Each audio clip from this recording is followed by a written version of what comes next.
The barn groaned under the weight of years, its wooden beams sagging like the spine of an old man bent by time.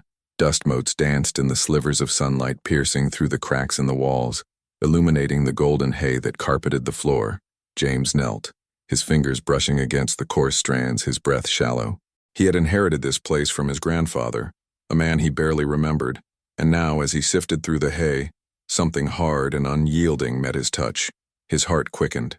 He dug deeper, his hands working feverishly until the outline of a trunk emerged, dark, weathered and bound with rusted iron. The hinges creaked as he pried it open, the sound echoing like a gunshot in the stillness. Inside, nestled in faded velvet, lay a collection of letters, their edges yellowed with age, and a small ornate box. James's hands trembled as he lifted the lid of the box, revealing a locket, its surface etched with initials he didn't recognize. His fingers fumbled with the clasp, and when it finally sprang open, the world tilted. Inside was a photograph of a woman, her face hauntingly familiar, her eyes wide with a mix of fear and defiance. Beneath it, a single word was inscribed: "Run." James stumbled back, the hay cushioning his fall, but the impact was emotional, not physical. The woman in the locket, was she his grandmother? The thought struck him like a physical blow, sending a chill down his spine. He had never seen her, never heard her name spoken in his family. The letters in the trunk now seemed heavier, each one a potential key to a past shrouded in silence. He unfolded the first one, the paper brittle beneath his fingers. The handwriting was elegant yet hurried, as if the writer had been racing against time.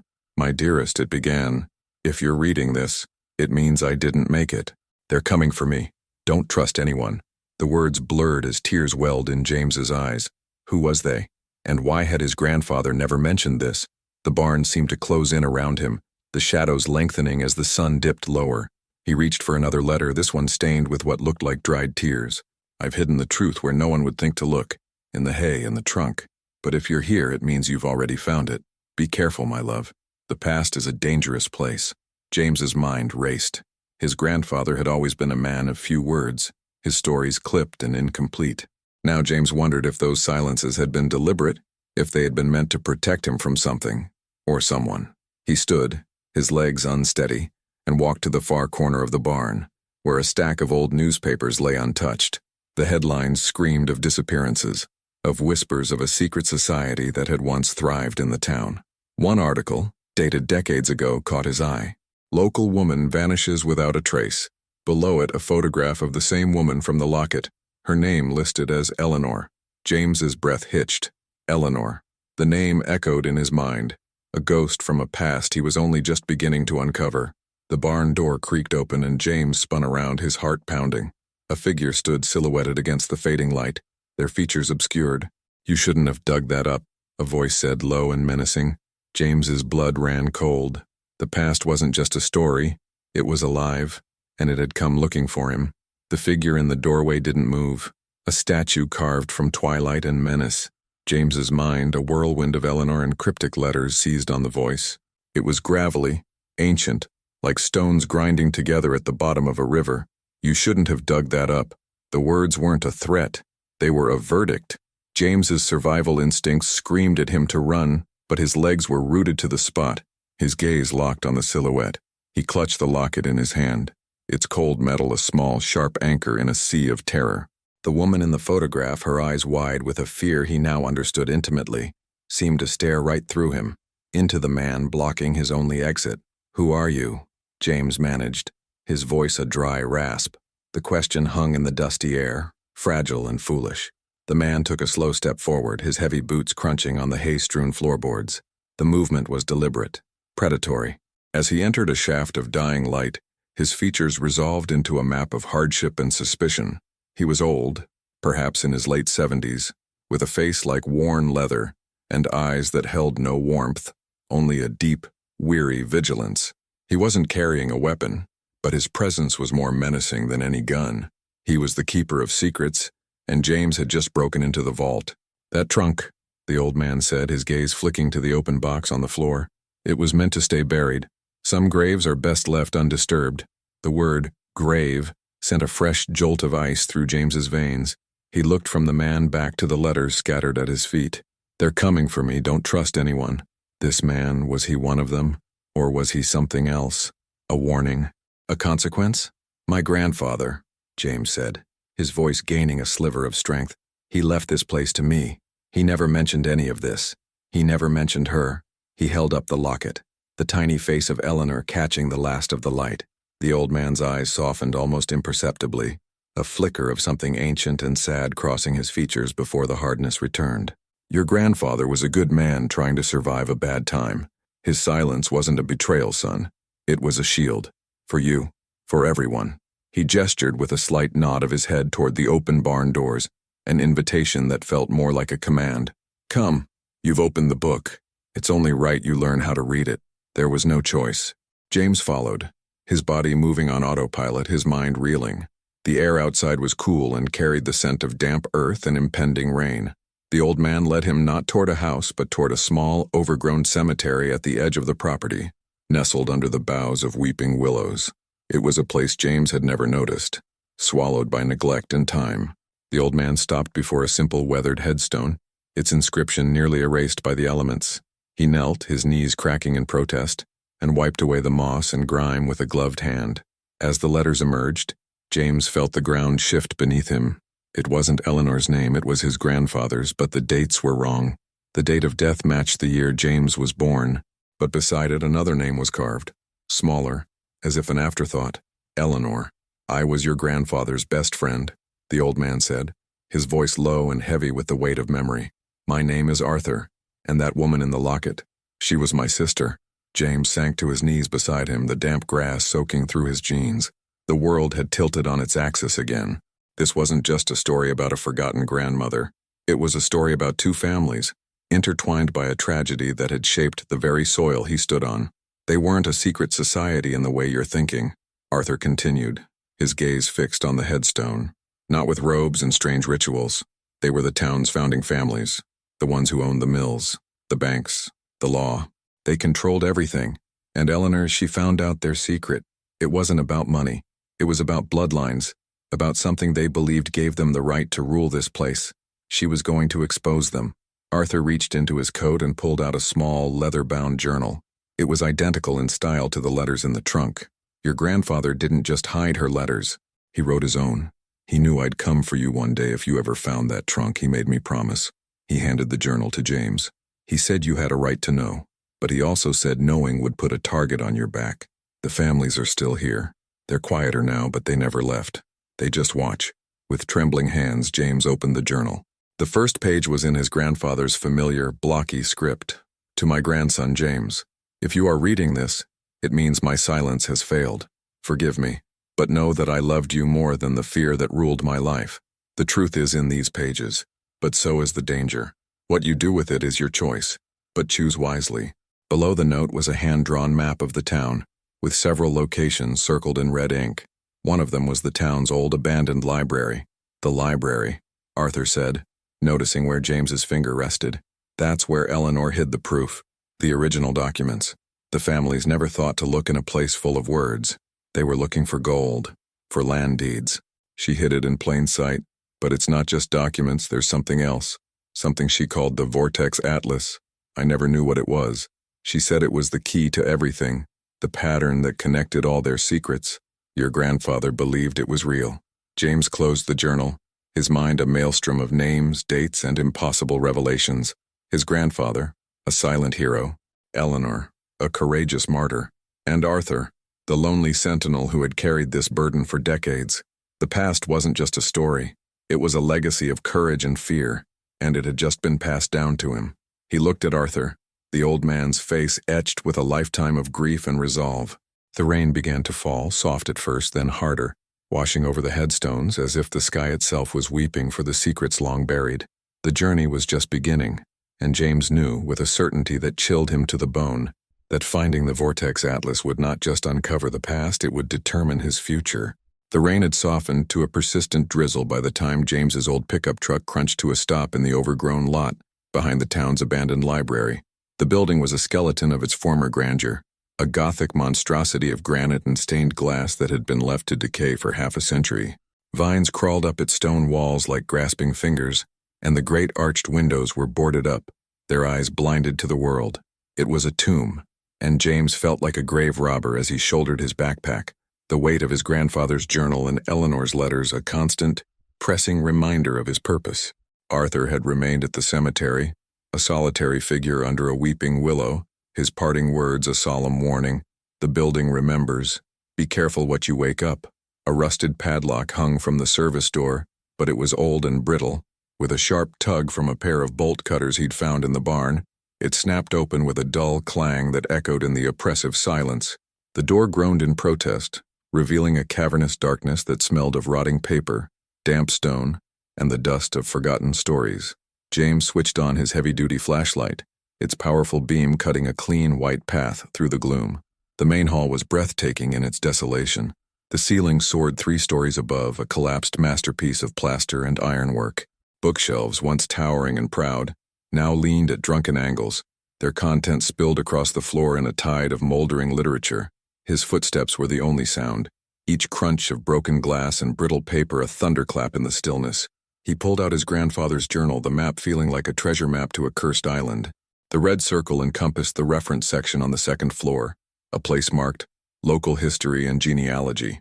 He navigated the treacherous terrain of the main floor, his flashlight beam dancing over the faces of forgotten authors in the portraits that still hung, their eyes seeming to follow him. A grand staircase, its banister warped and splintered, led upward. Each step creaked under his weight, a mournful sound that spoke of the thousands who had climbed them in a more vibrant time. The 2nd floor was even more choked with decay. The air was thicker here, heavier with the scent of mildew. He found the reference section, a ghostly aisle where the shelves had mostly collapsed, burying their contents. According to the journal, Eleanor had hidden her work not in a book but within the architecture itself. She was clever, his grandfather had written. She knew buildings have their own secrets. Look for the keystone. For an hour James searched, his frustration mounting. He ran his hands along crumbling plaster, tapped on hollow-sounding walls, and traced the lines of the ornate cornice. Nothing. The library was a labyrinth of dead ends. He was about to give in to despair when his flashlight beam caught something odd. On a large stone archway that separated the section from the rest of the floor, one of the carved stone faces, a gargoyle-like cherub, was different. Its eyes weren't blankly staring. They seemed to be looking at a specific point on the floor. Following its gaze, James saw a loose floorboard, nearly invisible under a thick layer of dust and debris. His heart hammered against his ribs as he pried it open. Beneath was not dirt, but a small, hollowed-out space. Inside, wrapped in oilcloth, was a flat, metal tin. It was heavy. With trembling hands, he carried it to a clearer spot and unwrapped it. Inside was not just a bundle of documents, but something else entirely. It was a star chart, but unlike any he had ever seen. It was hand-drawn on thick, vellum-like paper, the constellations drawn with intricate, swirling lines of ink that seemed to move in the periphery of his vision. The stars were not labeled with their celestial names, but with words: oath, silence, blood, debt, memory. This had to be it. The Vortex Atlas. Beneath the chart was a bundle of letters tied with a faded ribbon. These were not Eleanor's. They were signed by the town's founding patriarch, a man named Alistair Blackwood. The letters were chilling. They spoke of a covenant made generations ago, a pact not with God but with something older that lived in the land itself. They believed their bloodline was chosen, that their prosperity was a direct result of this pact, a pact maintained through ritual and sacrifice. And then he found the entry that made his blood run cold. It mentioned Eleanor by name. The girl from the Mill family has become a problem. She asks too many questions. She pokes at the roots. She must be pruned before she poisons the entire garden. The Vortex Atlas shows the way. The convergence is near. She will be the offering. The final piece of evidence was a small, leather-bound ledger. It was a record of the covenant's offerings, names, dates, and a symbol next to each one. He scanned the pages, his breath catching in his throat. Dozens of names spanning over a century, and then he found it, an entry from the year his grandfather was born. The name was Sarah, his grandmother. The symbol next to her name was not the same as the others. Next to it, in a different frantic hand, was a single word: saved, and below it, another entry, dated decades later: Eleanor, refused, fled, hunted. The emotional impact was a physical blow. His grandmother hadn't just died. She had been slated for a ritual sacrifice, and his grandfather had saved her. Eleanor hadn't just vanished. She had been hunted for daring to expose them. His grandfather's silence wasn't just fear, it was the trauma of a man who had stared into the abyss and pulled his love back from the brink, only to live the rest of his life looking over his shoulder.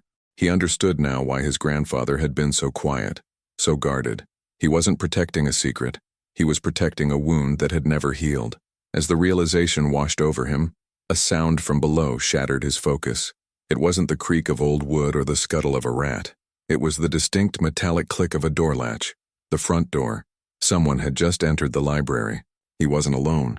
He quickly shoved the Vortex Atlas, the letters, and the ledger into his backpack, his movements clumsy with panic. He clicked off his flashlight, plunging the aisle into near-total darkness. From downstairs he heard the soft, deliberate sound of footsteps on the marble floor. They weren't the hesitant steps of an urban explorer. They were confident, measured. They were hunting. He was no longer just a man uncovering the past. He was the next offering, and the hunters had arrived. Darkness became a shroud, a fragile shield against the intruders below. James pressed himself into the shadows behind a collapsed bookshelf, his own breathing a ragged, deafening roar in his ears.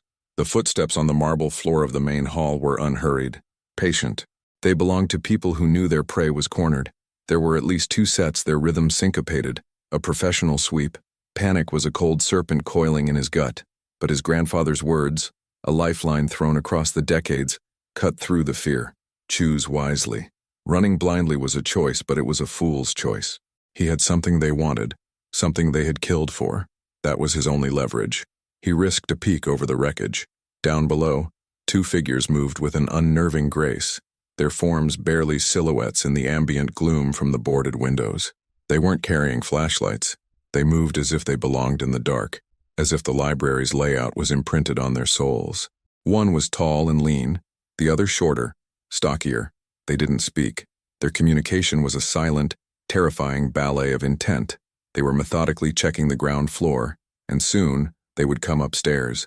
James's mind raced, a frantic scramble through the options. The front door was a death trap. The service door was his only way out, but they were between him and it. He needed a diversion, something to draw them away, to create a window of seconds. His eyes fell upon a heavy bronze statuette of an owl, perched precariously on a nearby plinth. It was his only weapon. He crept forward, his movements painfully slow, every creak of the floorboards a potential death sentence. He reached the plinth, his fingers wrapping around the cold, heavy metal of the owl. He took a deep, steadying breath and with all his might, hurled it toward the far end of the main hall. It crashed through the brittle railing of the mezzanine and hit the marble floor below with an explosive, deafening clang that echoed through the entire building. It was a sound of pure chaos, an alien shriek in the library's tomb-like silence. For a heartbeat, there was nothing. Then the two figures below moved, their purposeful walk breaking into a swift, silent run as they converged on the source of the noise. It was his chance. He didn't hesitate. He bolted from his hiding spot, not toward the stairs, but toward the back of the second floor, where his grandfather's map had shown a secondary, service-only staircase. He took the rotting steps two at a time, splintering wood groaning under his frantic weight. He hit the ground floor running, his backpack thumping against his spine. He risked a glance back. One of the figures had already disengaged, its head snapping up, its gaze cutting through the darkness directly toward him. It had been a feint. It knew. He burst through the service door, tumbling out into the rain-slicked alleyway. The night air was cold and sharp in his lungs. He didn't look back. He scrambled into his truck, fumbling with the keys, his hands shaking so violently he could barely fit them in the ignition. The engine roared to life just as the library door swung open again. He slammed the truck into reverse, tires spinning in the mud, and then fishtailed onto the main road, not stopping until the town was a shrinking cluster of lights in his rearview mirror. He drove for hours, aimlessly, the Vortex Atlas, and the damning documents a burning presence on the seat beside him. The adrenaline began to fade, leaving behind a hollow, bone-deep ache. He wasn't just running from them. He was running with the truth about Eleanor, his grandparents, the town, and the covenant that stained its soil. He couldn't go to the police. They were likely part of it. He couldn't hide. They had found him once. They would find him again. He was the keeper of a terrible secret, and the only person he could trust was the old man waiting by a grave. He found Arthur not at the cemetery, but sitting on the porch of a small, neat cottage on the edge of the county, a single light burning in the window. The old man looked up as James's truck pulled in, his expression a mixture of relief and profound sorrow. He didn't ask if James had been successful. He already knew. "You have it," Arthur stated, not as a question. James nodded, slumping into the wicker chair beside him. He laid the contents of his backpack on the small table between them. The Vortex Atlas, Blackwood's letters, the Ledger of the Damned. Arthur's hand trembled as he picked up the atlas, his eyes tracing the impossible constellations. "She was right," he whispered, his voice thick with emotion. "It's real. It's a map of their power, their connections, their rituals. It shows how it all connects." He then opened the ledger, his finger finding the entry for his sister, Eleanor. He read the words, "hunted, fled," and a single tear traced a path down his weathered cheek. "All this time," he murmured, "I thought she just ran away. I thought she was a coward, but she was running for her life." "And your grandfather?" He looked at James, his eyes clear and piercing. "He was a hero. They both were." This was the emotional climax, the moment of human connection that transcended the fear and the mystery. It wasn't about the conspiracy or the ancient pact. It was about two people who had loved each other enough to defy a darkness that had consumed a town. It was about a brother finally understanding the depth of his sister's courage, and a grandson finally seeing the quiet strength of the man who had given him life. "What do we do now?" James asked, the weight of the world settling squarely on his shoulders. Arthur looked from the documents to the dark, endless horizon. "We don't run," he said, his voice regaining its steel. "And we don't hide. They've been in the shadows for too long.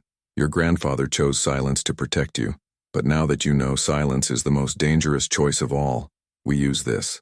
We show the world what's been rotting in the heart of this town. We finish what Eleanor started." It was a symbolic closing of one chapter and the terrifying opening of another. The past was no longer a hidden trunk in a barn. It was a weapon on a table. The loop had been closed, the story of his grandparents brought into the light. But as Arthur spread the Vortex Atlas flat, his finger tracing a line from the star-marked blood to another, unmarked one on the edge of the chart, a new story began to stir. The symbol next to this unmarked star was one James hadn't seen before. It was a spiral, and inside it the shape of a key. "There are other towns," Arthur said softly, his gaze distant. "Other covenants. The Blackwoods were just one family. The Vortex Atlas. It doesn't just show this place. It shows the pattern. It shows all of them." He looked at James, a grim determination in his eyes. "You didn't just uncover your family's past, son. You just found the front door to a war that's been hiding in plain sight for centuries. And they know you have the key. The hunt was over. The reckoning had begun.